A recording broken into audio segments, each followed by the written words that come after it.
द्वारपाल राजमहल से कुमार भरत को राज दरबार में बुलाया।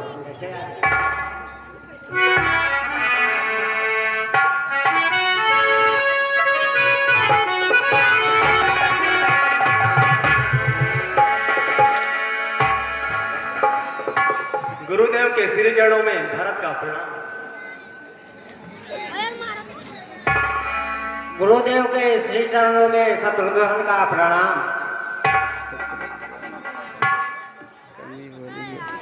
कहिए गुरुदेव, मुझे कैसे बुलाना है? बेटा भरत, जैसा कि महाराज का सुरपुर गमन हो चुका है और उनका अंतिम संस्कार विधि पूर्वक हो गया, परंतु अयोध्या आश्रयहीन है। राम और लक्ष्मण के वनवास जाने के बाद आज अयोध्या का कार्यभार संभालने के लिए एक तुम्हारे सिवा कोई और नहीं है। इसलिए हे पुत्र, अब अवध का कार्यभार तुम्हारे हाथ है और उसे अपने हाथ में लेकर शासन करो। क्या कहा गुरुदेव? पिता का स्वर्गवास हो गया और भैया राम वन को चले गए। हाँ पुत्र,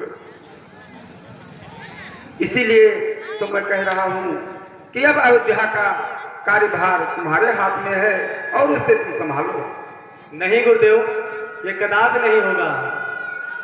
मैं नहीं चाहता बड़ा बनूं, रहने दो छोटा ही मुझको।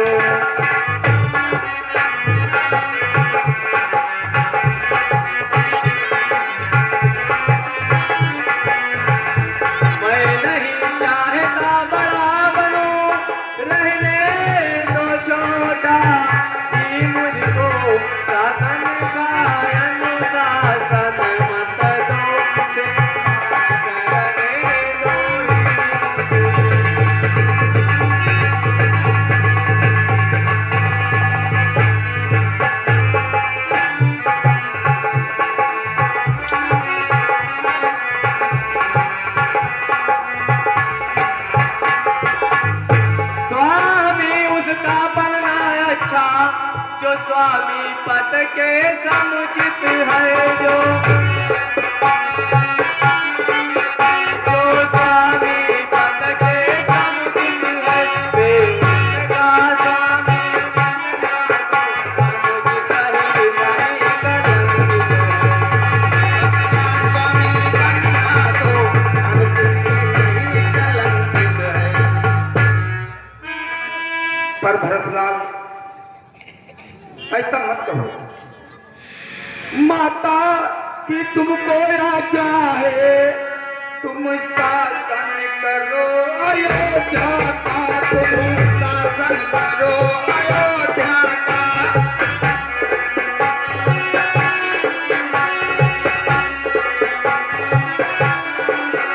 यदि उसे त्याग दो बेटा, उल्लंघन होगा राजा।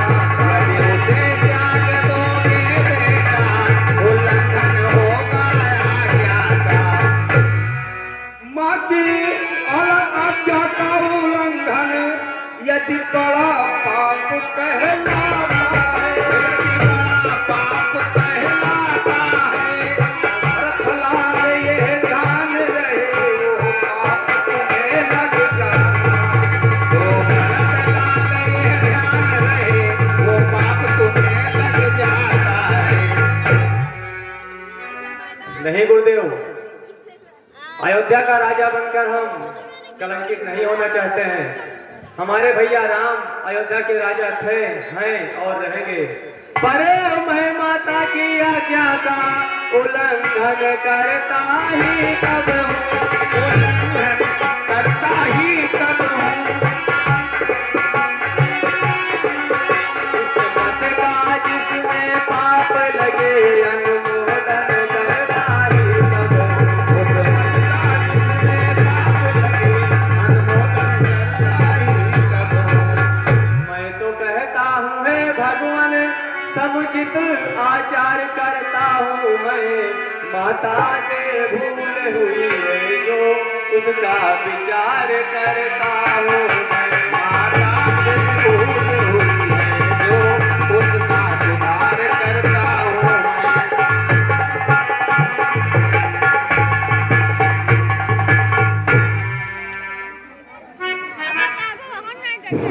बेटा मैं क्या करूं बेटा, मुझसे बहुत बड़ी भूल हो गई बेटा।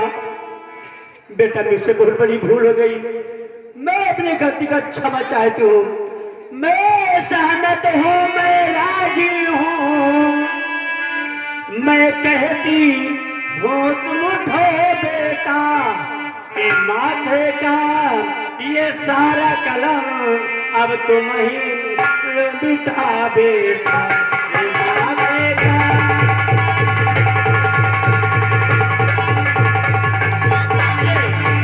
मैया तेरे माथे का अब सारा कलंक मिटा बेटा।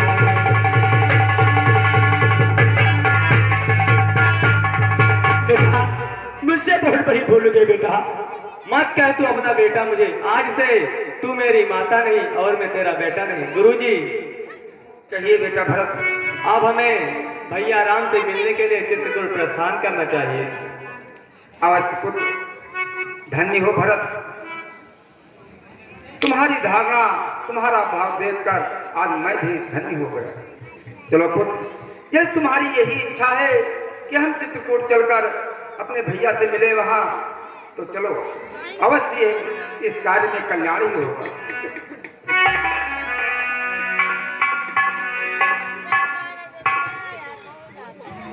ठीक है गुरुवर, अब हमें चित्रकूट के लिए प्रस्थान करना चाहिए। हाँ चलो पुत्र।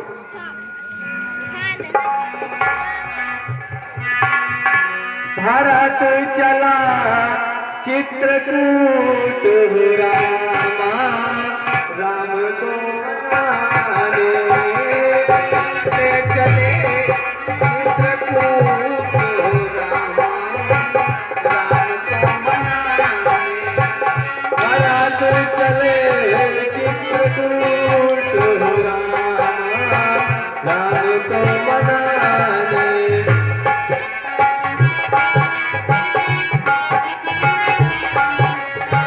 राम को मनाने प्यारे भैया को मनाने, राम को मनाने। हाय भैया राम, ये भारत चले चित्रकूट रामा, राम को मनाने। हाय भैया राम,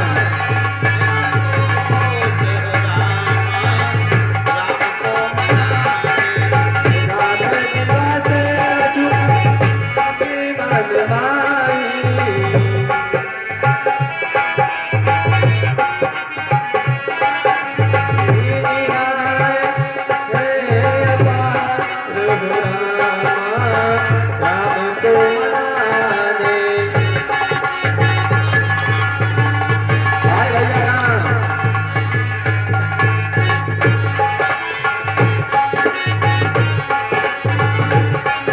बेटा भरत,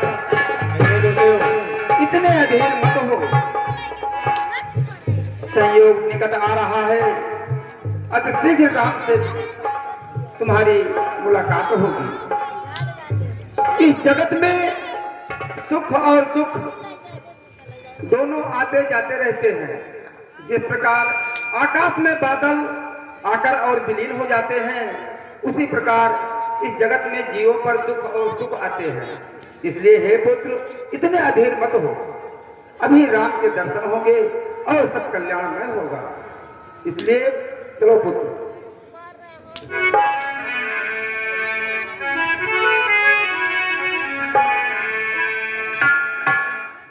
भरत चले चित्रकूट रामा, राम को मनाने। चित्रकूट रामा, राम को मनाने। राम